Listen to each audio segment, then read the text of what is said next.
Je dirige le pays et le monde, s'est félicité le président américain, assurant qu'il passe un très bon moment à la tête des États-Unis. Depuis son investiture en janvier, il a pourtant signé une centaine de décrets diversement appréciés, faisant chuter notamment sa cote de popularité. La hausse des droits de douane a notamment semé le chaos sur les places boursières. Ce matin, le Wall Street Journal affirme que Donald Trump s'apprête à faire machine arrière et alléger les taxes imposées au secteur automobile. Alors l'une des conséquences de ces décisions économiques de Donald Trump, c'est l'affaiblissement du dollar. Oui, l'euro est désormais plus fort que la monnaie américaine alors qu'ils étaient à quasi-parité il y a 3 mois. Aujourd'hui, 1 euro est égal à 1,14 $. Qu'est-ce que ça change vraiment dans notre quotidien, Baptiste Morin ? C'est une bonne nouvelle pour les consommateurs français et surtout pour les automobilistes.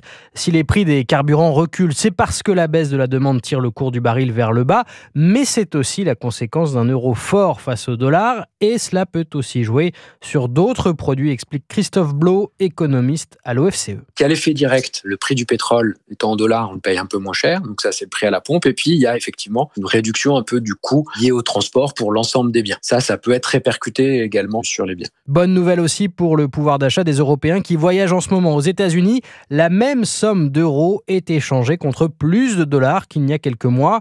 Revers de la médaille pour les exportateurs européens. Nos exportations, elles coûtent relativement plus cher puisque notre monnaie s'apprécie. Et donc on perd un peu, nos exportateurs vont perdre un peu en compétitivité. Ça va pénaliser la compétitivité à l'exportation et donc là c'est plutôt moins favorable. La conséquence reste mesurée pour l'instant, mais un euro encore plus fort constituerait un réel handicap. Baptiste Morin, chef du service économie d'Europe 1.